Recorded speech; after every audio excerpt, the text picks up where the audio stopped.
Entonces, hoy día vamos a ver la última parte de la espectrometría de absorción atómica y nos vamos a dedicar principalmente a describir los componentes de un equipo de absorción atómica.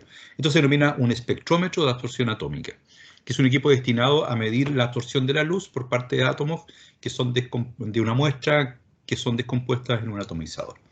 Entonces, vamos a pasar los distintos componentes del equipo. Creo que todo esto lo habíamos pasado anteriormente en la clase anterior. Las utilizaciones, parte de la historia, la ley de Lambert-Beer, la proporción de átomos en estado excitado y la proporción de átomos en estado fundamental, que es sumamente importante. Y acá habíamos. Esto habíamos dicho que era muy importante que ustedes pudieran internalizar y que pudieran comparar con el equipo de emisión atómica, de espectrometría de emisión atómica. Y es importante porque algunas veces, según mi experiencia, se les confunde. Ahora, ¿cuáles son las principales diferencias con un equipo de emisión atómica? El equipo de espectrometría de absorción atómica tiene una fuente luminosa, y esto lo habíamos dicho en la clase pasada, una fuente luminosa que va a ser la encargada de producir el proceso de excitación de átomo en estado fundamental a átomo en estado excitado. Y esa fuente luminosa es una fuente altamente específica que emite radiación electromagnética de alta energía y con una longitud determinada. Entonces, esta longitud de onda va a estar caracterizada ahí, una longitud de onda determinada, bastante estrecha, y también con una potencia incidente. O sea, va a salir con una alta potencia que nosotros vamos a tener que medir cómo disminuye esa potencia a esa misma longitud de onda. Entonces, ese haz de luz va a ser emitido acá y va a pasar por donde está, esto es el atomizador.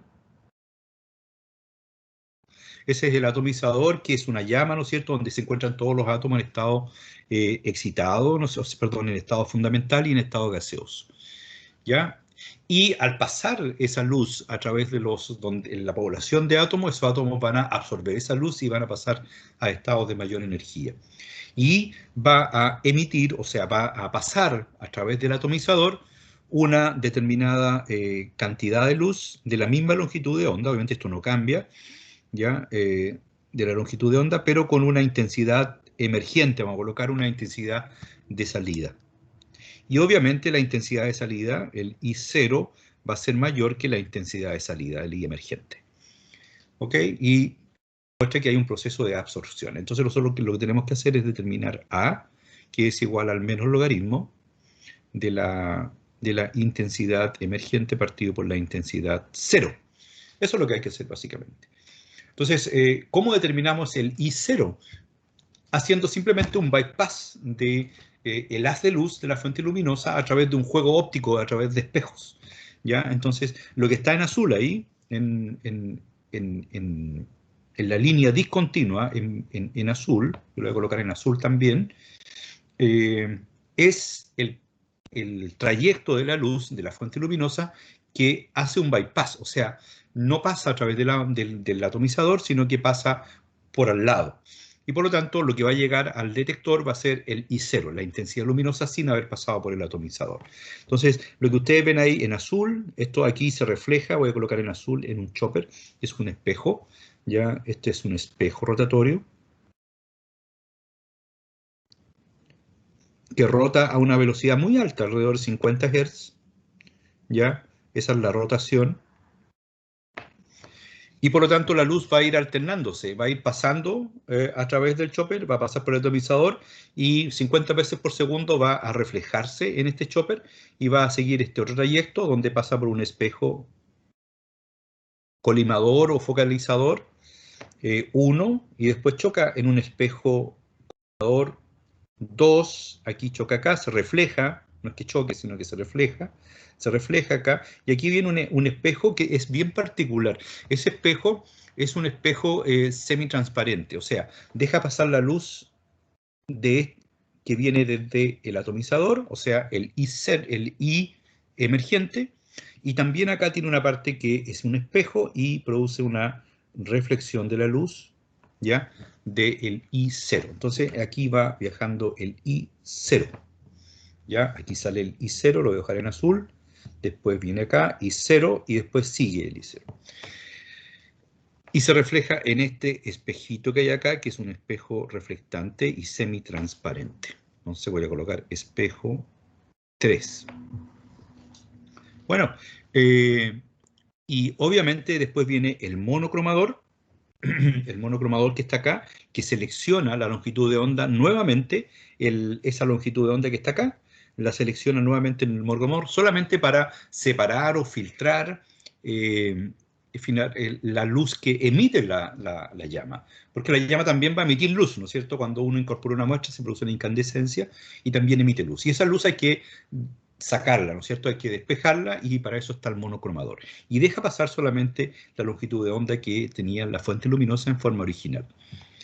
Y eso lo deja pasar al detector, que es la última parte, el detector de luz, que puede ser un fotomultiplicador, como ya vimos en la clase pasada, o también puede ser un arreglo de Dios o un arreglo CCD, detectores de estado sólido, ¿no?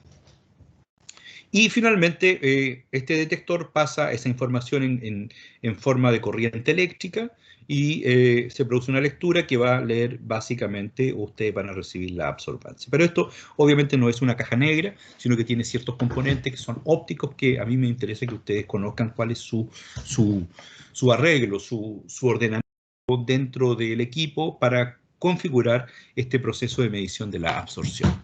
Aquí falta, como les dije en la clase pasada, falta el sistema de introducción de muestra, ¿ya? Que básicamente acá es un nebulizador. Es un nebulizador. Y listo, entonces tenemos varios componentes, lo voy a expresar acá. El primer componente de mucha importancia es la fuente luminosa. ¿Qué pasó? La fuente luminosa,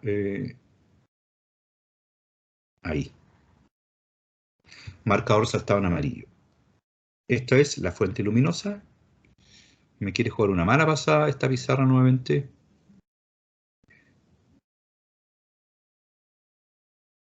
A ver si le gusta el verde. Ahí está. Ahí está. El verde sí le gustó, ya. Entonces sería la fuente luminosa, sería el primer componente. El atomizador sería el segundo componente. El monocromador sería el tercer componente. Y el detector sería el cuarto componente. Acompañado todo esto de un sistema de introducción de muestra, que en este caso es un nebulizador. El sistema de introducción de muestra, que sería un quinto componente. Entonces, eso sería básicamente. Y el chopper sería como un accesorio, ¿verdad? El accesorio que permite medir tanto la intensidad incidente como la intensidad emergente con respecto al atomizador en forma secuencial, o sea, una después de otra, 50 veces por segundo, si la rotación del chopper de ese espejo es 50 Hz. Ya. Entonces, esos serían los componentes principales de un equipo de absorción atómica, un espectrómetro de absorción atómica. Pasemos a la fuente luminosa. Entonces, la fuente luminosa se caracteriza por ser una lámpara, se llama una lámpara, que mediante ciertos mecanismos eléctricos y ópticos permite producir un haz de luz de alta intensidad. Además de este efecto de haz de luz de alta intensidad, también la lámpara permite poder irradiar a través de un arreglo de espejos o de lentes, permite irradiar la fuente de atomización o el hornografito o la llama. Entonces vamos a ver cómo está constituida una fuente luminosa que permite obtener un haz de luz de alta intensidad y obviamente de una longitud de onda específica, que corresponde a la longitud de onda que excita específicamente a ese elemento que uno quiere medir. Entonces tenemos dos componentes que son, o dos características de esta lámpara, que es el componente inicial, que es necesario recalcar. ¿Ya? Primero, decir que la fuente luminosa emite, eso sí que está malo, emite, ahí, ahí, ya, ok. Entonces esta fuente luminosa emite una cierta longitud de onda que es bastante específica y con una cierta intensidad. Esa es su función. ¿Ok? Y al emitir esta radiación electromagnética de alta intensidad, voy a colocarle emite REM, esta radiación electromagnética, su función es excitar, como dice acá, ya los átomos que se encuentran en estado fundamental a un estado excitado. O sea que su función sería este N0 gaseoso, llevarlo a un estado gaseoso excitado. ¿Ya? Excitado. O sea, sus electrones pasan a orbitales que tienen una mayor energía. Y esa es la función de la fuente luminosa. Ok, ¿cómo se produce esto? Este se produce por una incandescencia. Lo que vamos a hacer es que la materia produzca una cierta emisión, y esa emisión la vamos a convertir en un haz de luz. Entonces vamos a ver cómo se produce esta lámpara, cómo se produce esa incandescencia, ¿ya? Y cómo se produce una cierta longitud de onda también con una alta intensidad. Eso es lo que vamos a ver. ¿Ok? Entonces, vamos a decir que de acuerdo al material que uno construya esa lámpara, ya se van a producir distintos longitudes de ondas en la radiación electromagnética emitida. Por ejemplo, si uno construye una lámpara a partir de sodio, esa lámpara de sodio, como va a producir la incandescencia de sodio, va a emitir las longitudes de onda que son características de sodio. Ahora sí se actualizó. Entonces, así luce una lámpara. La lámpara tiene una cosa bastante característica que voy a dibujar acá. En su centro ya existe un sistema que se denomina cátodo. Cátodo. ¿Ya? Y obviamente el cátodo va a estar conectado a otro sistema que se denomina ánodo. ¿Ya? Y entre el cátodo y el ánodo vamos a producir o vamos a generar una alta tensión del orden de los kilovoltios. ¿Ya? Del orden de los kilovoltios. ¿Ok? Del orden de los kilovoltios. Entonces, ese cátodo va a estar obviamente negativo, el ánodo va a estar positivo, ¿ya? Y vamos a generar esta alto potencial entre el cátodo y el ánodo. Y el cátodo lo vamos a construir de un material específico, de alta pureza. Por lo tanto, si uno quiere hacer una lámpara que imita la longitud de onda del sodio, va a tener que hacer una lámpara obviamente construida de sodio, ¿ya? Con un cátodo que esté contenido de sodio. Entonces, el cátodo es de un material tal, puro, ¿ya? Que va a producir la incandescencia de ese elemento a alta temperatura. Entonces vamos a tener un cátodo a alta temperatura, a alta T, construido de un material específico. Y ese material específico está hecho de los elementos que uno quiere medir. En general se hacen lámparas de un solo elemento, pero también pueden existir algunas lámparas que tienen 2 o 3 o 4 elementos, o sea, multielementales, que emiten la radiación de varios elementos. Ok, sus características son, bueno, son muy caras. Una lámpara de cátodo hueco debe estar aproximadamente del orden de los $1000. Y si uno quiere medir, qué sé yo, 8 elementos, ya serían $8000 una lámpara de cada elemento. La buena noticia es que son de larga duración, duran muchos años, muchas horas, y la característica que tienen que la electrónica que produce este alto voltaje, esta incandescencia, es de muy alta estabilidad. Son elementos bastante volátiles. Y producen una luz de alta intensidad. Sin embargo, no se puede comparar a la intensidad que tiene, por ejemplo, un láser. Esto no es un láser. Es simplemente la radiación de alta intensidad producido por la incandescencia de un material. Ok, entonces también existen lámparas de descarga que no las vamos a mencionar en este curso, pero se usan principalmente para elementos altamente volátiles que se pierden si la temperatura aumenta mucho. Entonces, esos son arsénico, antimonio, selenio, estaño, elementos de bajo punto de ebullición. Pero todos los otros elementos de la tabla periódica pueden ser usados para construir estos cátodos, ya estos cátodos. Entonces vamos a ver cómo se produce estos cátodos. No sé si tengo la figura acá de que lo que no lo tengo, entonces lo voy a dibujar. ¿Cómo se produce esta incandescencia? Vamos a decir que, vamos a decir lo siguiente. Voy a colocar acá, voy a aumentar un poquitito para hacer el dibujo. Entonces voy a dibujar un cátodo, y el cátodo es un elemento que tiene una cierta distribución así. Es como una U ladeada, ¿ya? Una U ladeada. Y este cátodo está hecho de un material tal que es bastante puro. Por ejemplo, si ustedes quieren determinar cobre, este material íntegramente está hecho de cobre metálico, cobre metálico. Y este va a tener una carga positiva porque va a ser el cátodo.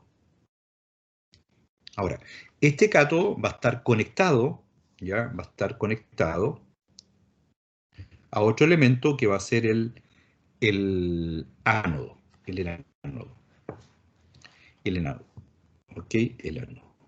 Entonces aquí vamos a colocar ánodo. Y entre el ánodo y el cátodo va a haber un potencial de muy alta intensidad. Orden de los kilovoltios. Del orden de kilovoltios. Ahora, ese cátodo, toda esta parte de la lámpara, va a estar hecha de cuarzo, o sea, de vidrio, y aquí va a tener una ventana de cuarzo, ¿ya? Este es un cilindro, ¿ya? Y aquí va a tener una ventana de cuarzo. Toda esta ventana va a ser cuarzo, que es transparente a la radiación ultravioleta. Y esto es tremendamente importante para que deban emitir radiación ultravioleta.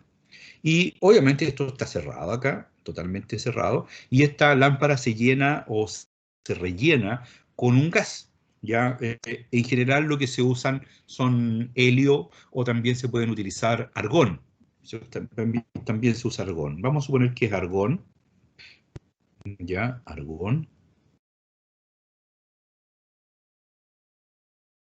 Argón. Y ahora, cuando se produce este voltaje, este cátodo tiene una tremenda tensión eléctrica acá. Y esa tensión eléctrica hace que el argón se disocie, ahí está el argón, más electrones. Y estos electrones tienden a, por su carga negativa, tienden a irse a alta velocidad y son acelerados hasta el cátodo. ¿Ya? Van a chocar a muy alta velocidad. Y esa alta velocidad va a producir una incandescencia. Esos choques de los electrones con el cátodo de cobre va a producir un aumento de temperatura. A una temperatura tal y eso depende de cada elemento, a una temperatura tal que el cobre, ¿ya? El cobre se gasifique, solamente los átomos que están en la superficie se gasifiquen, ¿ya? Y producto de la temperatura pase a cobre cero excitado, ¿verdad? Y en el momento en que el cobre baja a su estado fundamental, los átomos de cobre se producen acá, en estado excitado, y cuando bajan a su estado fundamental y vuelven al cátodo, se produce una emisión, voy a hacerlo de otro color, se produce una emisión de la radiación de cobre, ya se produce la emisión de la radiación de cobre, que la voy a dibujar acá con un color azul, ¿ya? Se produce la emisión de la radiación electromagnética que corresponde a la emisión de cobre, ¿ya? Entonces, esto tiene una cierta longitud de onda. Por ejemplo, si fuese cobre sería 324,8 nanómetros, o sea, en el rango ultravioleta, ¿ya? Y obviamente con una intensidad cero, una intensidad que va saliendo hacia el atomizador. Y bueno, esto tiene una forma de U para que la radiación que se emita sea en esta dirección, en la dirección hacia donde está la llama. Entonces emite en una sola dirección. Todas las otras incandescencias que van para acá son retenidas por el mismo cátodo y por eso solamente deja salir ya la parte derecha, ¿no es cierto? Las haces de luz que van hacia la derecha de nuestra pantalla. Y así, básicamente es eso, es la producción de un elemento de cobre, un cátodo producido con un elemento de cobre. Si uno quiere medir cobre, que se le aplica un potencial, ese potencial ioniza los átomos de argón, se producen electrones y esos electrones impactan sobre el cátodo a alta velocidad, lo cual lo calientan. Esa temperatura produce una incandescencia del metal y el metal se gasifica y produce una emisión de esa longitud de onda que es característica, ¿ya?, para cobre. Entonces, la buena noticia es que esa radiación que tiene 324,8 corresponde a una energía. Y esa energía sirve para excitar solamente los electrones del cobre. O sea, solo los electrones del cobre, del átomo de cobre, pueden absorber esa energía exactamente para producir el mismo salto cuántico que se produjo acá en la lámpara de cátodo hueco. Entonces, es una transmisión de energía desde la lámpara hacia los elementos que están en estado gaseoso fundamental en el atomizador. Y por lo tanto, se dice que esta radiación electromagnética que se emite es específica. Y es específica porque es una radiación con una longitud de onda que solamente puede excitar a átomos de cobre. No sirve para excitar átomos de plata, porque los electrones de plata tienen otra energía para saltar a sus distintos niveles de energía. Ok, entonces, dicho eso, uno puede decir que es una fuente luminosa que emite radiación de alta intensidad y altamente específica para la excitación de ese átomo en específico. ¿Ya? Si el cátodo es construido con cobre, va a excitar a átomos de cobre. Si es construido con sodio, va a excitar a átomos de sodio. Si es construido con plomo, va a ser utilizado para excitar o medir átomos de plomo. Entonces es un método altamente específico. ¿Ok? Entonces uno puede comprar toda esta cantidad de lámparas, ¿no es cierto?, en un laboratorio. Nosotros tenemos más de 30 lámparas para distintos elementos. Uno puede comprar distintas lámparas. Aquí, si ustedes ven un color un poquito ennegrecido, es porque parte de los elementos, cuando se gasifican, se van depositando en el vidrio afuera y va tomando un cierto color, se va desgastando el cátodo. Pero los cátodos, en general, duran bastante tiempo, ¿ya? Entonces uno ve acá, voy a colocar este ejemplo para plata, ¿ya? En el caso de plata, si compro una lámpara de plata, de cátodo de plata, obviamente me va a servir para medir átomos de plata. Y aquí dice silver, ¿no es cierto?, que en inglés significa plata, ¿ya? Y acá dice qué tipo de gas es el que está relleno o rellenando esta lámpara. Y aquí dice nitrógeno. ¿Ya? Esta lámpara está rellena con nitrógeno. Después dice la ventana, ¿de qué es lo que es? ¿Ya? La ventana fósforo, no sé lo que significa P, pero Q significa cuarzo. ¿Ya? Ok, máxima corriente 10 miliamperes. Bueno, esa corriente también tiene que ver con el voltaje que uno aplica. El voltaje que uno aplica, la corriente, va a determinar también la temperatura que alcance el cátodo. Y eso depende de cada elemento que uno quiera medir. En general, las corrientes uno puede variar desde 5 a 10, a medida que se va desgastando la lámpara, uno tiene que aumentar la corriente. Pero las corrientes están bien asignadas. Y lo más importante, ¿ya? Lo más importante es que esta lámpara emite a estas dos longitudes de onda, a 328,1 y a 338,3 nanómetros. Estos están en nanómetros. O sea, tiene dos longitudes de onda. La longitud de onda para plata de 328,1 y la segunda longitud de onda de 338,3 nanómetros. Y ambas longitudes de onda emiten una radiación con un determinado I0. Ahora, lo que tiene que hacer el químico acá es determinar, bueno, en qué longitud de onda voy a medir. No puede medir las dos, tiene que medir en una sola. Entonces uno selecciona la longitud de onda que quiere medir. Ya, por ejemplo, es 328,8. Y el slit es la ranura de entrada del monocromador, que es bastante importante, 0,5 nanómetros, que también determina la resolución.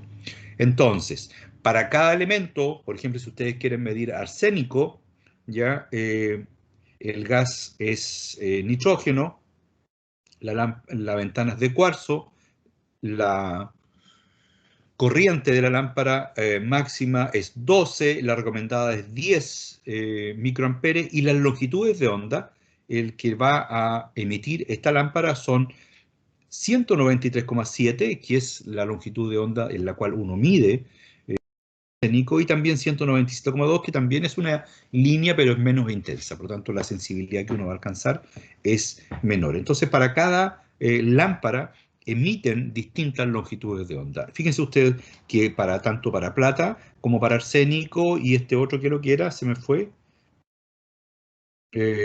son dos longitudes de onda. En cambio, para oro también tiene dos longitudes de onda. Sin embargo, acá aluminio puede medir 1, 2, 3, 4, 5 longitudes de onda, ¿ya? Distintas. Aquí tiene 2, 2 y 2. Entonces, cada elemento tiene, de acuerdo al número de electrones, tiene distintos saltos electrónicos que va a emitir distintas radiaciones. Lo importante es que uno ajusta el monocromador, que seleccione la longitud de onda que está emitiendo la lámpara, y con eso va a poder medir la absorción de luz por parte de los elementos de la muestra. Ok, aquí se ve en forma gráfica, ¿no es cierto?, el magnesio. Aquí el magnesio tiene una longitud de onda bastante definida, es que emite a 202,5 nanómetros. Y está solamente solitaria, ¿no es cierto? 2 nanómetros hacia la izquierda, o sea, a 200,5, esto sería, aquí sería 200,5, y si le sumamos 2 nanómetros sería 204,5. Entre esas dos longitudes de onda no existe ninguna otra emisión de luz, y por lo tanto uno puede medir en forma bastante específica magnesio a esa longitud de onda, 202,5 nanómetros. Si uno quiere, por ejemplo, medir otro elemento, sodio, aquí tenemos la típica, el típico doblete, ¿no es cierto?, de sodio, a 589 y 589,6. Si ustedes se acuerdan, la imagen de la lámpara de sodio era amarilla, y eso habían dos saltos electrónicos que estaban muy cerca, que explicaban la emisión en estas dos longitudes de onda. Y ahí se ven claramente estas dos longitudes de onda o líneas atómicas de medición, separadas solamente con 0,6 nanómetros de diferencia. Y entre este máximo y este máximo es solamente 0,6 nanómetros. O sea, una resolución bastante buena. ¿Ok? Y eso es por las lámparas de cátodo hueco. Se llaman lámparas de cátodo hueco, porque la forma del cátodo ya tiene una forma cóncava, ¿verdad? Cóncava. Por eso se llama cátodo hueco, para que la radiación salga emitida en esta dirección. Sobre las temperaturas, hablamos también en la clase pasada. Esto es comenzar a describir la segunda parte más importante de un espectrofotómetro, que es un atomizador. Y los atomizadores para la espectrometría de absorción atómica son principalmente, o funcionan básicamente o principalmente a partir de acetileno con aire. Acetileno sería el combustible, ¿verdad? Aquí dice combustible, ¿ya? Y el oxidante sería aire. También uno puede oxígeno, y las temperaturas son mucho mayores. Pero si ustedes recuerdan, en la absorción atómica lo que hay que mantener controlada la temperatura, que sea lo suficientemente alta para descomponer y atomizar la muestra, pero que no sea tan alta como para producir la ionización. Por lo tanto, una mezcla de aire entre los 2000 y los 2400 grados es excelente. Sin embargo, existen otros tipos de instrumentos que también pueden usar, por ejemplo, hidrógeno con aire, ¿ya? Hidrógeno con aire para atomizar algunos elementos que son un poquitito más volátiles. Nosotros también tenemos en mi laboratorio algunos otros atomizadores de hidrógeno. También hemos utilizado para algunos elementos atomizadores a base de óxido de nitrógeno, óxido nitroso. Este lo voy a dibujar acá, el óxido nitroso. También se usa como anestésico, ¿no es cierto? Entonces, la llama de acetileno con óxido nitroso como oxidante, fíjense ustedes, da una temperatura superior a la temperatura que da el acetileno. Por lo tanto, sirve para medir elementos que son mucho más refractarios a la atomización. Entonces, la gran mayoría de los elementos se atomiza fácilmente con una llama de acetileno-aire, entre 2100 y 2400 grados de temperatura. Sin embargo, hay algunos elementos que necesitan temperaturas un poquitito mayores. Así, por ejemplo, tenemos el vanadio, el titanio, el molibdeno, todos esos elementos de alto punto de ebullición o altas temperaturas de descomposición van a requerir una llama un poquitito más alta en temperatura y por eso se ocupan algunos oxidantes como el óxido nitroso. ¿Ok? Bueno, esto es con respecto a la llama. La llama tiene, como vimos en la espectrometría de emisión atómica, la llama tiene distintas temperaturas, ¿verdad? La llama no es algo homogéneo. Y lo que sí les puedo decir que cuando se ocupa una llama de aire acetileno, si esto fuera una llama de aire más acetileno, la parte óptima para medir la absorción atómica es en esta parte de la llama, en la parte superior, en la parte analítica, ¿ya? O sea, aquí las temperaturas rondan más o menos los 1800 hasta los 2000 grados Celsius, ¿ya? Después empieza a disminuir un poco. Entonces, acuérdense aquí hay una zona de emisión del background. ¿Ya? Una zona de emisión que ensucia todo el espectro, ¿ya? Que hace que los monocromadores trabajen mucho y tengan que diferenciar sobre el background esas líneas atómicas que están produciendo la emisión. Pero acá estamos viendo la absorción, o sea, cómo disminuye esa línea atómica, ¿verdad? Pero igual hay que medir esa línea atómica y hay que medirlo, esa disminución hay que medirla por sobre el background. Y por lo tanto, esta zona es muy sucia, espectralmente sucia, o sea, se emiten muchas longitudes de onda debido a la emisión de cuerpo negro. Entonces, cuando uno mira una llama, ya, y la mira así como está apareciendo acá en la pizarra, lo que hace es hacer pasar el haz de luz a través de esa llama, ya, a través de la llama, aquí está pasando un haz de luz que pasa por la llama, pero si ustedes se fijan, no pasa por la base de la llama, sino que pasa por la zona intermedia, un poquito más arriba donde está la zona de mayor incandescencia. Y aquí esta luz, el HN1, ¿cierto? Esa luz que emite la fuente luminosa, va a tener un I0, y aquí cuando deje de pasar por la llama va a tener un I emergente. Y eso es lo que se está midiendo. Ya se mide el I0 y se mide el I emergente. Eso es lo que nos va a determinar cuál es la absorción. Y la absorción, ya esa absorción es función de la concentración del elemento en la muestra y obviamente en la llama. Y eso es lo que tenemos que medir. Por lo tanto, ¿cuáles son las funciones más importantes del atomizador? Aquí tenemos. La primera función del atomizador es esa muestra que llega hacia la llama o hacia un horno de grafito, como lo vamos a ver más adelante, llega a la forma de aerosol, ¿no es cierto? Entonces, tiene que producirse la deshidratación, sigue aumentando la temperatura, se produce la fusión, la muestra se funde, se pone en un aspecto fluido, ¿no es cierto?, líquido, después eso se ebulle y junto con eso se atomiza. Y aquí se generan átomos en estado gaseoso y fundamental. Y ahí nomás, ahí tenemos que detener esto. No podemos seguir aumentando la temperatura para producir ionización. Tenemos que mantener los átomos en un estado gaseoso y fundamental.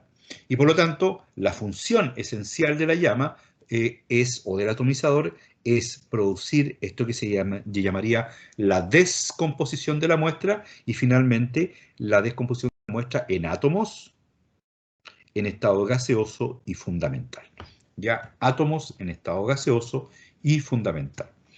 Y ahí tenemos una excelente representación de esto, ¿no es cierto? Aquí tenemos una intensidad cero de una longitud de onda que pasa por la llama y después sale disminuida con una intensidad, aquí no es I0, sino que es I emergente, con una intensidad emergente.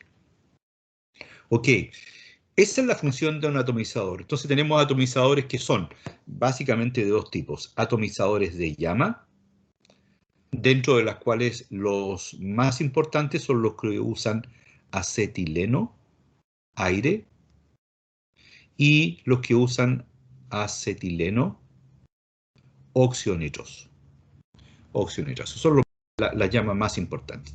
Y por último, usaríamos también una llama de hidrógeno, aire, ¿ya? Que es un poquitito menos térmica. Esas son las llamas que se usan.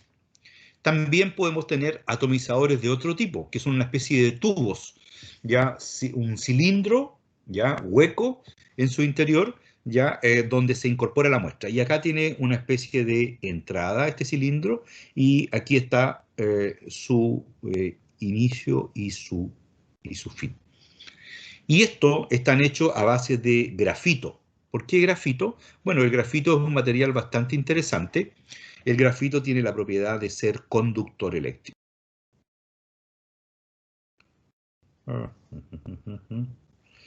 Conductor. Me salió la presentación conductor. Este sería un grafito conductor.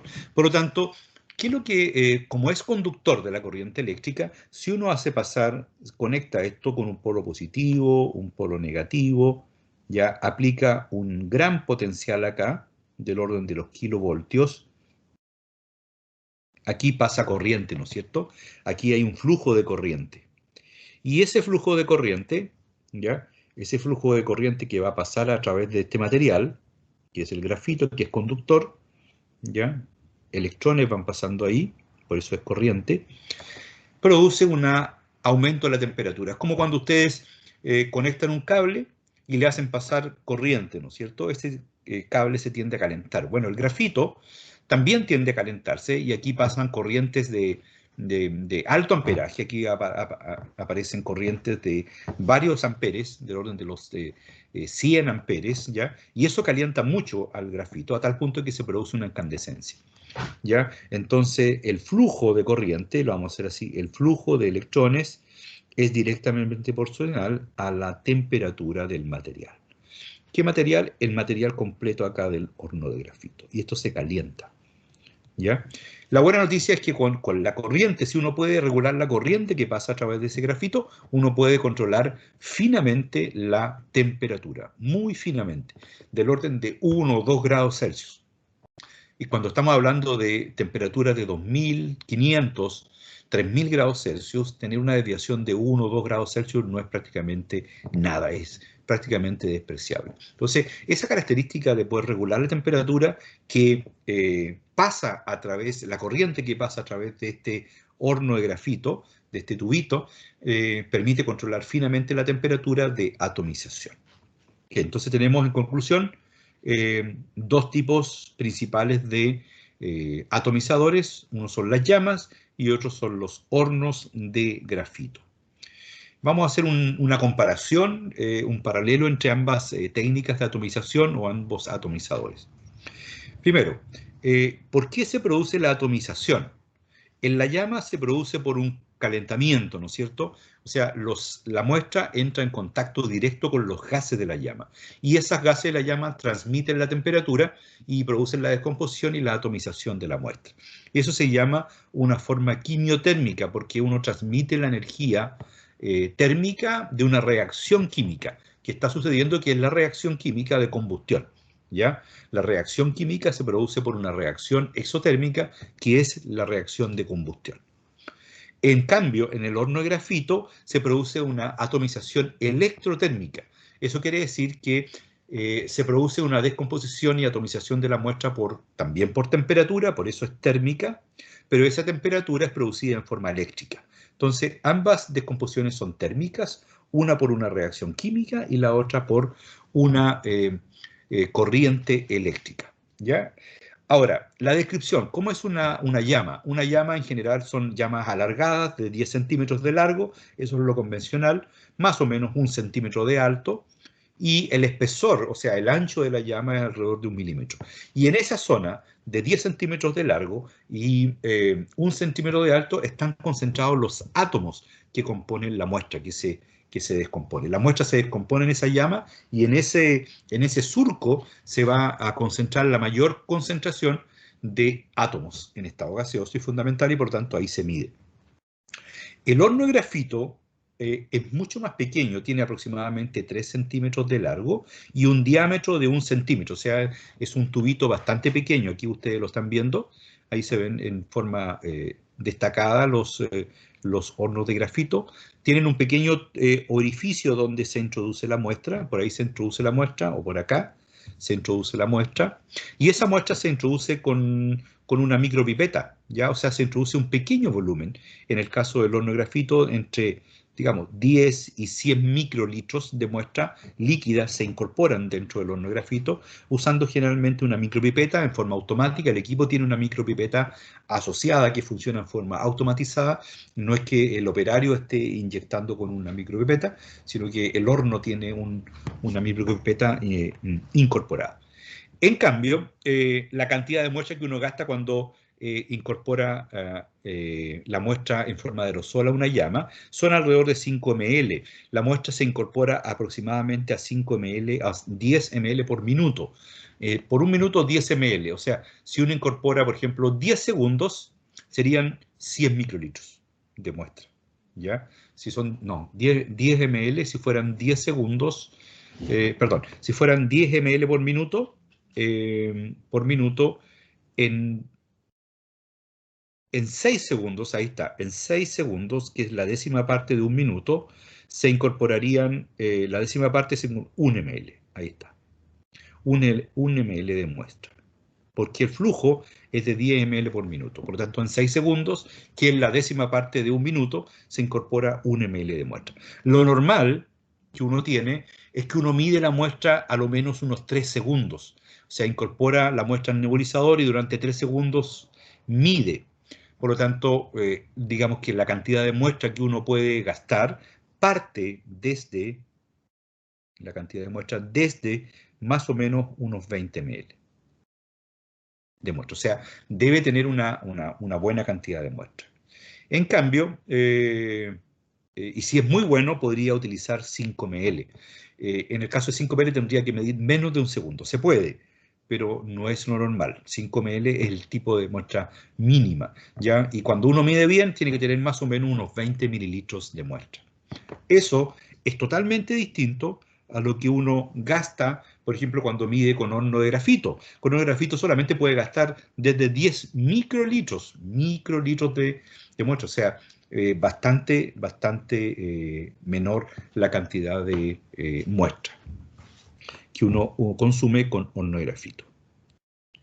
Ok, entonces, este es el horno de grafito incandescente. Voy a colocar acá, voy a tratar de marcarlo. Voy a cambiar el color acá. Este es un horno de grafito incandescente, ustedes lo tienen acá, incandescente, o sea, ese horno de grafito está recibiendo el paso de corriente eléctrica. La corriente eléctrica está pasando a través del horno de grafito y ese horno de grafito se calienta en forma incandescente, o sea, 2000, 3000 grados Celsius es para producir una gran emisión de luz. Y esa energía térmica es incorporada en la muestra que fue, aquí tiene un hoyito, ¿no es cierto? Y esa muestra se incorporó 10 microlitros, se dejó ahí y después esa muestra se calentó, ¿no es cierto? En el horno de grafito. Bueno, los gases que se ocupan acá son aire acetileno y acá sin gas de combustión. Se ocupan unos gases de arrastre para sacar la muestra del horno de grafito, por ejemplo, se puede ocupar argón generalmente. Las temperaturas que alcanzan la llama va desde los 1000 grados Celsius hasta los 2300, 2400 grados Celsius. En cambio, el horno de grafito uno puede controlar finamente la temperatura desde los 600 hasta los 3200 grados Celsius. Ok, ahora cuando uno quiere determinar concentraciones muy bajas de elementos, pero muy bajas, lo normal es utilizar el horno de grafito, porque la sensibilidad de esta determinación es mucho mayor que la sensibilidad de la llama, de un atomizador de llama. Voy a decir lo siguiente, para determinar elementos en concentraciones del rango de los miligramos por litro, o sea, de los partes por millón, se usa la llama. Y para determinar concentraciones del orden de las microgramos, ahí apareció esta barra, microgramos por litro, o sea, partes por billón, se usa ya el horno de grafito. O sea, el horno de grafito es aproximadamente 1000 veces más sensible la medición que al hacerlo con un atomizador de llama. Y eso sería una gran diferencia, 1000 veces más sensible en general. Esto es en promedio. Ok, entonces analicemos qué es lo que hace un atomizador. Uno incorpora la muestra en forma salina, o sea, en forma de líquido, de una disolución. Si estamos trabajando con una llama, esto es una llama, Si estamos trabajando con una llama, se usa un nebulizador que produce un aerosol, que es una muestra finamente dividida en pequeñas gotas, y esas gotas son transportadas a través de un gas, que en este caso es aire. Ok, al entrar en la llama o en el atomizador, se produce la evaporación del solvente, lo que es una desolvatación. Se generan solamente cristales que siguen aumentando de temperatura. Estos cristales están ahí, siguen aumentando de temperatura y ese aumento de temperatura produce una descomposición a través de los procesos de fusión, ebullición y finalmente la atomización. ¿Qué es lo que se genera? Se generan átomos en estado gaseoso y fundamental, voy a colocar acá el huevito, que corresponde a un estado de oxidación cero valente. Y en ese momento, cuando está en la llama en esa condición, se irradia la muestra ya a través de una determinada longitud de onda con un I0 y después que pasa el atomizador, esta longitud de onda sale con una intensidad disminuida. ¿Ok? Y esto se hace en una llama, a lo largo de la llama, y en el horno de grafito se hace a lo largo del horno de grafito, porque los átomos están dentro del horno, ¿no es cierto? Y en forma gasificada y en estado fundamental, y el haz de luz se hace pasar por dentro del horno de grafito para que se produzca la merma en la intensidad. ¿Ok? Entonces, el siguiente paso es el sistema de introducción de muestra, que esto ya lo pasamos, ¿verdad? Lo pasamos en la espectrometría de emisión atómica. Acá básicamente es lo mismo. Tenemos un nebulizador que ocupa el efecto Venturi, que es el efecto de traspaso de la energía cinética de un gas que va a alta velocidad, se traspasa al líquido que se desintegra en pequeñas gotas. Eso quiere decir que se vence la tensión superficial, que es la fuerza que mantiene cohesionado al líquido, se vence y se forman pequeñas gotitas. ¿Esto cómo se produce? Haciendo pasar la muestra, se hace pasar por un capilar central que está representado por el color azul acá, ahí, el color azul por un gas central, y el aire, que lo vamos a representar por otro color, si es que me deja esta pizarra, y el gas pasa a través de un pequeño orificio que está entre el tubo central y las paredes del nebulizador. ¿Ya? Parece que no quiere. Ok. Y eso se llama efecto Venturi. Lo que se produce es un aerosol como el que están viendo ustedes acá, un aerosol bastante bonito que se empieza a diverger, ¿no es cierto? Empieza a diverger, ¿ya? Y lo que hay que hacer ahí es seleccionar las gotas de menor diámetro y eso lo hace una cámara de spray o una cámara de nebulización, donde las gotas que tienen mayor tamaño se van al desagüe, ¿ya? Y las gotas de menor tamaño siguen su trayecto y van hacia la llama. ¿Ya? Entonces, esa cámara de nebulización sería una especie de selector, ¿ya? Del tamaño de las gotitas, solamente las más pequeñas, que son las que se van a poder descomponer en la fuente, en el atomizador. En este caso, en una llama. Y básicamente es un nebulizador, ¿verdad?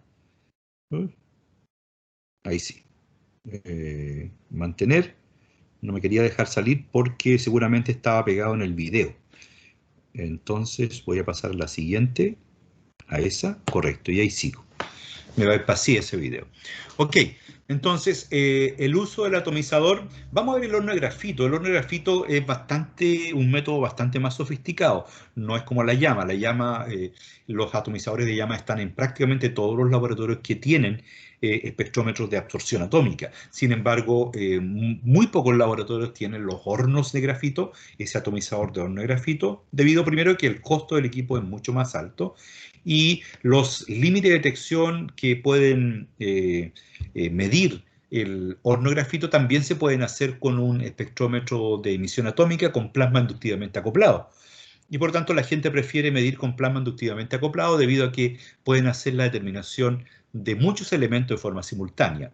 Sin embargo, en los equipos de horno de grafito, lo más habitual es tener que medir un elemento tras otro. Eso quiere decir, uno cambia la lámpara, coloca la lámpara de cobre, mide en todas las muestras que tenga la concentración de cobre.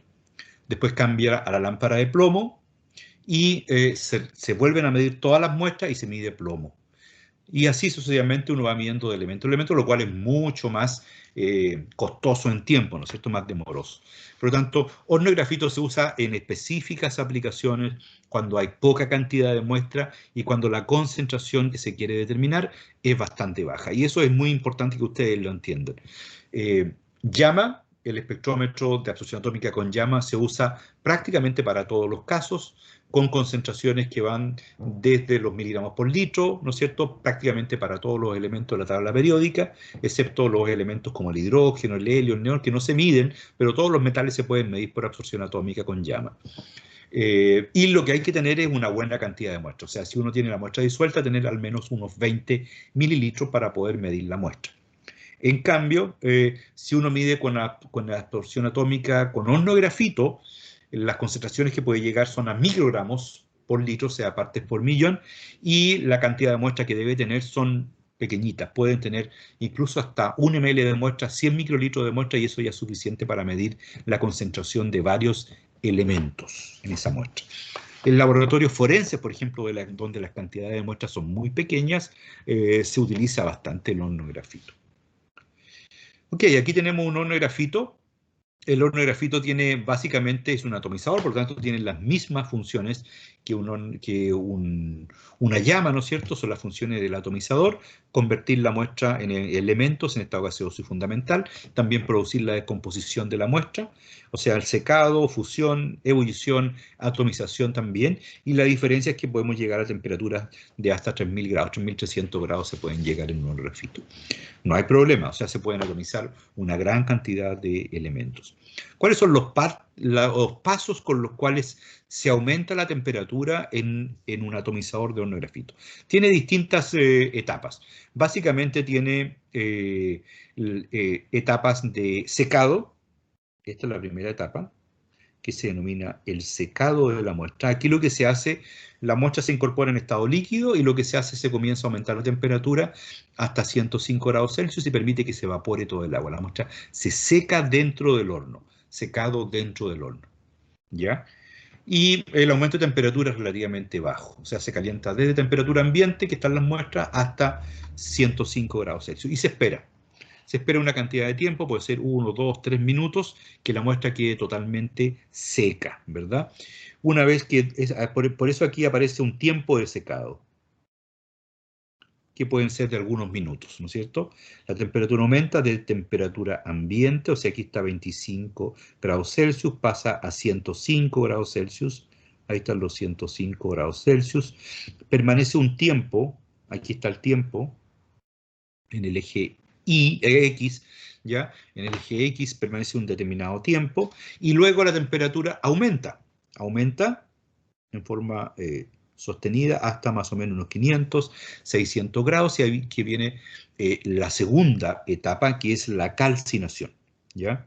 Aquí está la calcinación, que también se espera un tiempo determinado. ¿Qué es lo que la calcinación? Es una combustión parcial de la muestra. La muestra a esa temperatura empieza a calcinarse, la materia orgánica se descompone, las sales se empiezan a fundir, ya se forman muchos óxidos dentro de las muestras, y eso también dura un determinado tiempo, que está representado por esta línea recta, donde la temperatura que está en el eje Y no cambia. O sea, se espera un tiempo de calcinación, y eso pueden ser desde algunos segundos hasta algunos minutos, depende de la concentración de materia orgánica. Y luego viene la etapa más rápida, que corresponde a la etapa de atomización. Aquí se atomiza, la muestra se atomiza, ¿ya? Y eso implica un cambio de temperatura muy, muy rápido. Aquí la temperatura sube desde los 500 grados Celsius, por ejemplo, hasta los 2400 grados. Y eso se mantiene por un pequeño tiempo. ¿Cuánto es el tiempo de atomización? Son solamente segundos. Por ejemplo, podrían ser 4 segundos, 3 segundos, 5 segundos de atomización. Nada más. Y ahí la temperatura aumenta desde 500 a 1400, 3000 grados de acuerdo al elemento, y se produce la atomización de la muestra rápidamente. Aquí se generan átomos en estado gaseoso y fundamental dentro del horno de grafito. Y eso es en un tiempo bastante corto. ¿Qué es lo que sucede con la muestra durante ese tiempo? Aquí tenemos el tiempo que se produce la atomización, ¿ya? Ese es el tiempo que representa la atomización y por eso sale desde este punto de la gráfica, ¿ya? Y aquí estaríamos viendo cómo se comporta la absorción que ustedes ven acá de la muestra en el tubo de grafito, en el horno de grafito. Entonces, aquí en la etapa de calcinación aparece una tremenda señal. Y esa señal es totalmente inespecífica. Ahí absorbe todos los mugres que están saliendo de la muestra, ¿ya? Y ahí tenemos una muestra que tiene dos etapas de la calcinación. Sin embargo, eso no corresponde a la absorción atómica del elemento que queremos medir. Por lo tanto, cuando aparece la absorción de los elementos, probablemente tal, es en la etapa de atomización, ya aquí en esta etapa, que dura solamente unos pocos segundos y donde se produce la señal, ahí está la señal de un elemento que llega a un máximo y después a un mínimo. Y este, por ejemplo, es la señal de selenio, ¿ya? Y esto sería el tiempo en segundos. Fíjense ustedes cuántos segundos dura la señal. Solamente un segundo, ¿ya? Prácticamente un segundo. La ventana de tiempo acá es 3 segundos, pero la señal probablemente tal dura 3 segundos. O sea, el tiempo de atomización es muy, muy, muy pequeño y eso es capaz de determinarlo el equipo. Y acá está la escala de absorbancia, que es proporcional a la concentración de acuerdo a la ley de Lambert-Beer. Y ahí tenemos absorbancia, por ejemplo, acá de 0,6 unidades de absorbancia. O sea, no alcanza a ser un orden de magnitud de disminución de la transmitancia. Ok, y eso se hace esto mismo para distintas concentraciones que se llaman patrones o estándares. Me gusta decirle estándares, ¿ya? Estándares de concentración conocida. Entonces, por ejemplo, selenio, tenemos estándares de 0,05 miligramos por litro, microgramos por litro, no, microgramos por ml, o sea, esto es lo mismo decir miligramos por litro, es lo mismo. Tenemos 0,05 miligramos por litro, 0,1, 0,25, o sea, unas concentraciones muy, muy, muy pequeñas. Eh, y a medida que aumenta la concentración, ¿ya? Aumenta también la absorbancia. A medida que aumenta la concentración, esta es la concentración, 0,05, 0,1 el doble, 0,2 el doble del anterior. Va aumentando al doble también la absorbancia. Y con esto se puede construir una curva de calibración, como lo vimos anteriormente.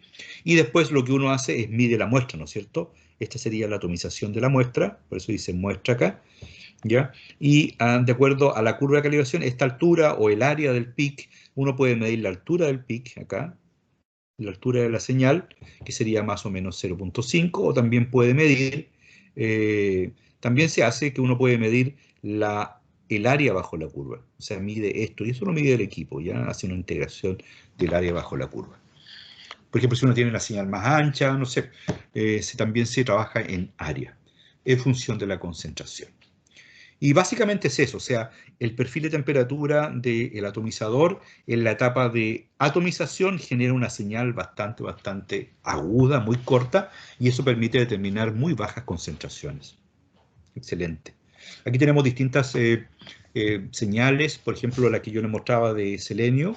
Este es un equipo de horno de grafito, ¿no es cierto? Aquí tiene un autosample donde se dejan las muestras y esto va operando en forma automática. Con una micropipeta viene y la incorpora acá a donde está el atomizador.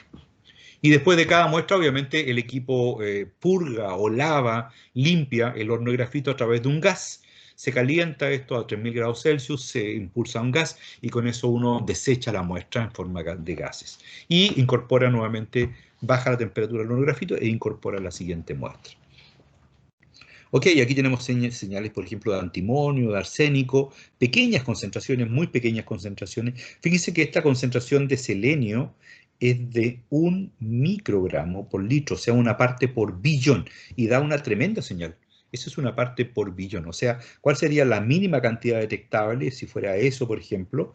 Ya, si fuera eso, si esto es una parte por billón, esto debería ser más o menos la décima parte por lo menos, o sea, esto estaría detectando, si fuera la décima parte sería una señal así más o menos, ¿ya? Esto sería 0,1 parte por billón, o sea, 100 partes por trillón. Imagínense ustedes lo que significa eso. O sea, puede detectar concentraciones muy, pero muy bajas, ¿ya? Y me parece que todas estas muestras corresponden a un microgramo partido por litro, o una parte por billón, un ppb, tanto de antimonio como de arsénico, antimonio y arsénico. O sea, es un método altamente sensible, esto se usa cuando la muestra es escasa y cuando las concentraciones que se quiera medir son bastante bajas, del orden de los microgramos por litro. ¿Okay? Listo, vamos a ver la parte óptica y con eso terminamos. La parte óptica está representada por el siguiente esquema. Aquí tenemos la fuente luminosa, tenemos el primer espejo que focaliza la luz en el atomizador. Vamos a colocar acá atomizador. ¿Ya? Aquí tenemos otro espejo de reflexión o espejo colimador. Aquí tenemos otro espejo que está como detrás de la red de difracción. Voy a colocar espejo. Esto depende de cada equipo, ¿ya? Y aquí tenemos, este sería un espejo colimador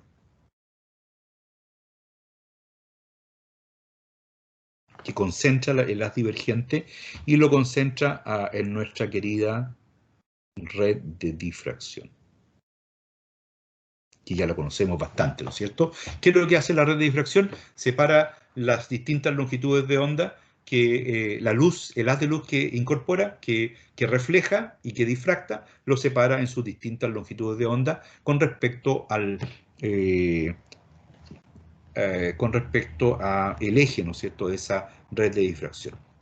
Después, en este arreglo óptico se refleja en el mismo espejo y finalmente va al detector. Entonces, si uno quiere decir, este arreglo óptico consta de una fuente luminosa, un atomizador y un monocromador, que es el que divide la longitud de onda, y un detector. ¿Y qué es lo que nos faltó acá? Nos faltó el sistema de introducción de muestra. Un sistema de introducción de muestra, que en este caso, si es una llama, se usa un nebulizador. Ok, aquí está un poquito más detallado.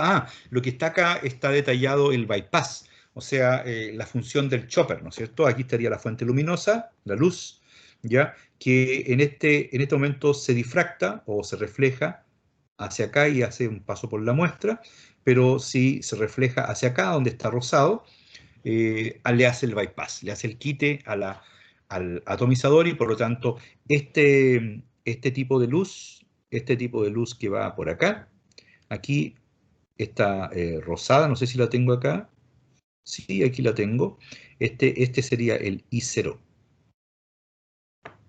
¿verdad? El I0, la luz incidente, la luz que no pasa a través del atomizador. Y esta otra luz, la que viene por acá, la roja, este sería el I emergente. Este es el que pasa por el atomizador, ¿ya? ¿Y eso cómo se logra? Se logra a través de este elemento que se denomina un chopper, que es un espejo giratorio. Un espejo giratorio que va desviando la luz a esos dos distintos posiciones. Posición bypass, posición atomizador. Y también hay una parte de este chopper que yo no se los dije, pero hay una parte de este chopper que es negra. Voy a dibujar acá. Es totalmente negra. ¿Y qué es lo que hace ahí el chopper? El chopper lo que hace ahí cuando la luz se refleja en esa parte negra, se absorbe totalmente. Y por lo tanto, al detector está llegando la luz solamente de la llama, ya la luz que puede emitir la llama. Y ahí eso se filtra, ¿no es cierto? Entonces, el detector recibiría, si uno quiere ver esto en función del tiempo, ¿qué es lo que recibiría el detector? Ese sería una señal de luz, recibiría la señal de luz del I0. En el siguiente momento, cuando el espejo cambie de posición, recibiría la luz del I emergente y después recibiría la luz que emite la llama, ¿ya? Que le vamos a poner IX, ¿ya? Ese sería como la corriente oscura.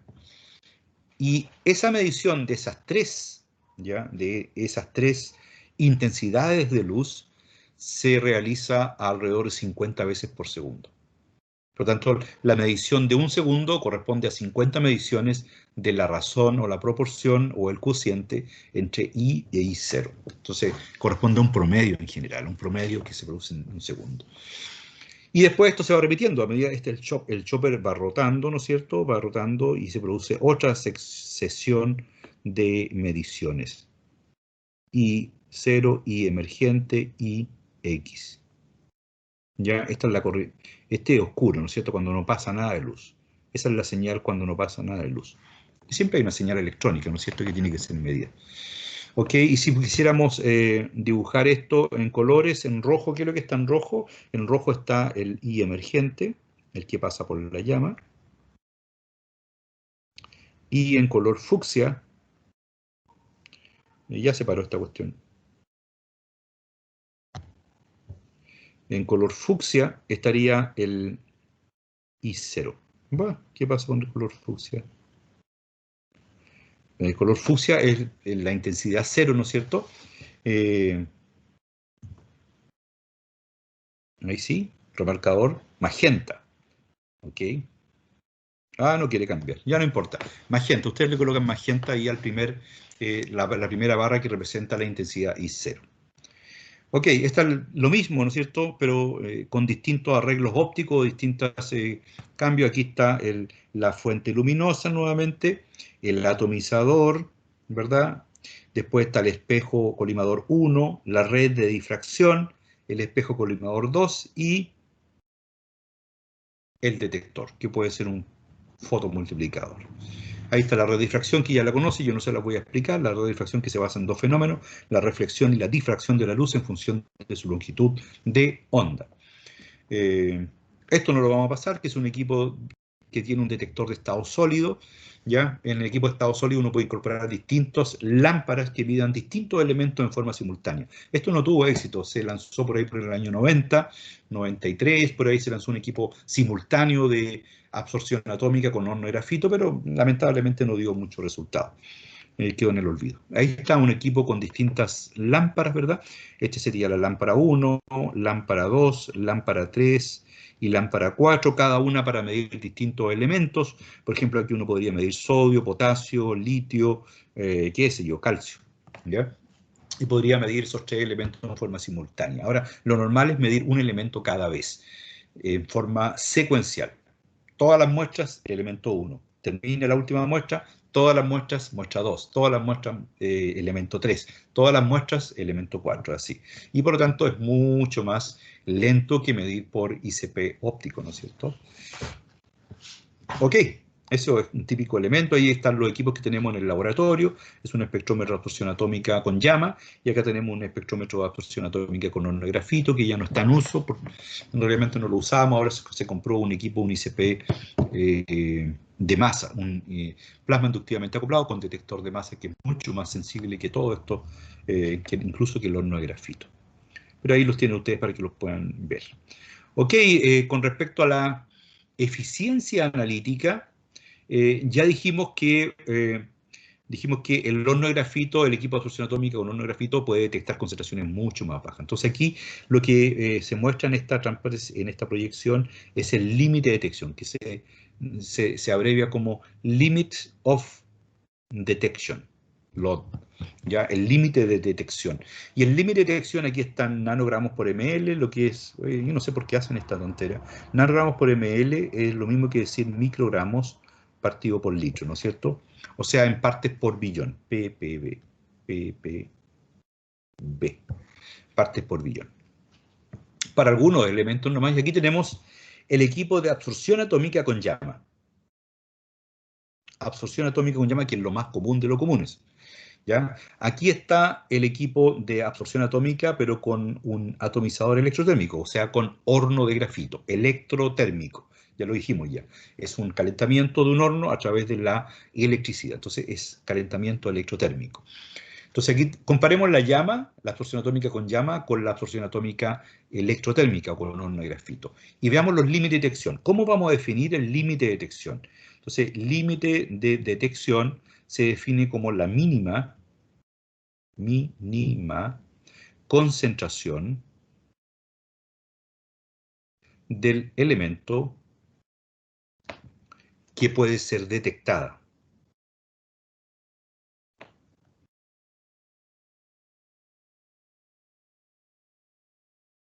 O sea, representa como la eficiencia analítica. ¿Qué tan baja es la concentración que puedo detectar con esta técnica? Ok, comparémosla. Por ejemplo, si quiero detectar aluminio, la mínima concentración de aluminio que puedo detectar con un espectrómetro de absorción atómica con llama son 30 ppb. 30 partes por billón, bastante baja. Sin embargo, si quiero detectar con un horno de grafito, puedo detectar 0,005 partes por billón. Lo que quiere decir que puede detectar también 5, es otra forma de decir, 5 partes por trillón. O, lo que es lo mismo, 5 partes, 5 nanogramos por litro. Nanogramos por litro, o sea, 5 partes por trillón. Bastante, bastante poco, ¿no es cierto? O sea, es un equipo que detecta, pero concentraciones muy, muy, muy bajas. Arsénico, por ejemplo, con llama se pueden detectar solamente 100 partes por billón. En cambio, con horno de grafito, 0,02 partes por billón. ¿Cuántas veces? Más de 3 órdenes de magnitud más bajas, 1000 veces más bajas concentraciones. Lo mismo acá con el calcio, ¿no es cierto? Una parte por billón se puede detectar con la llama y con el horno de grafito hasta 0,02, o sea, 200 partes más bajas. Y así, si ustedes se fijan, todos los elementos, prácticamente todos los elementos, pueden detectar concentraciones mucho más bajas con el horno de grafito, con el equipo de atomización electrotérmica, en comparación con la llama. Sin embargo, la llama está bastante ok. No, no hay ningún reproche, no hay ningún reproche. Esto sí que es una aplicación, pero muy, muy específica, cuando uno quiere detectar concentraciones muy bajas, pero muy bajas. Y si consideramos esto en comparación, por ejemplo, con el ICP óptico, el plasma, ¿no es cierto?, inductivamente acoplado con emisión atómica, si ustedes se dan cuenta, el horno de grafito puede detectar concentraciones mucho más bajas. ¿Cuál es la diferencia? Que el ICP óptico es mucho más rápido y este es lento. Este es el más sensible, el horno de grafito es el equipo más sensible de todos los equipos. Sin embargo, el más lento. O sea, demorarme horas en determinar unos cuantos elementos de unas cuantas muestras. En cambio, con un ICP óptico puedo determinar cientos de muestras en una hora y determinar 10, 15 elementos por muestra, sin ningún problema. O sea, un equipo mucho más rápido. No es tan sensible, pero es más rápido. ¿Ok? Listo. Y el equipo de llama es mucho más lento que el ICP óptico, pero está en rango de determinaciones del orden de los miligramos por litro. Partes por millón, prácticamente para todos los elementos. ¿Ok? Y lo que vamos a hacer ahora son regresores lineales y no lineales, ¿no es cierto?, como para ver las curvas de calibración. Pero eso lo vamos a ver en el práctico, ¿no es cierto? En el práctico vamos a ver qué tipos de calibraciones ocupamos, tanto lineales como no lineales, para hacer las mediciones tanto de absorción atómica como de emisión atómica. Y con esto terminamos la parte de espectrometría de absorción atómica. En la espectrometría de absorción atómica tiene muchas ventajas. Se pueden determinar prácticamente todos los elementos de la tabla periódica, al igual que en la espectrometría de emisión atómica. La gran ventaja de esta espectrometría de absorción atómica es que tiene esta variante que es el horno de grafito, ¿no es cierto?, de atomización electrotérmica, que permite determinar concentraciones ultra trazas de las partes por billón y más abajo, ya, y con pequeñas cantidades de muestras. Ok, espero que les haya gustado esta clase. Estos son los equipos que se usan, esta es la configuración del equipo, esto es lo que ustedes no ven cuando van a un laboratorio, ven solamente una caja con un número, un sistema de introducción de muestra, ustedes introducen la muestra y les sale un número de absorbancia o les sale directamente la concentración, directamente la concentración. Y todo esto está basado en toda la óptica que vimos, en todos los arreglos de los distintos espejos, de los monocromadores, los detectores, que ustedes afortunadamente ya conocen. Y la buena noticia es que existen sistemas muy, muy, muy simplificados de esto. Se pueden comprar sistemas bastante simples que ustedes pueden implementar a nivel de laboratorio de docencia sin ningún problema. Entonces, en el laboratorio vamos a hacer algunas actividades de determinación de absorción atómica de cobre, por ejemplo, vamos a determinar cobre en aguas de residuos industriales líquidos, en aguas del biobío, vamos a determinar, por ejemplo, sodio, vamos a determinar sodio en aguas destiladas, vamos a determinar sodio en orina de personas para ver la natremia, cómo eliminan las personas el sodio, y vamos a comparar las distintas concentraciones, y esto lo vamos a hacer por espectrometría de absorción atómica y también por espectrometría de emisión atómica, y vamos a comparar esos resultados. Lo importante es que sepan que existe una espectrometría atómica cuyos principales representantes son la absorción atómica o la emisión atómica. Depende de lo que se quiera medir.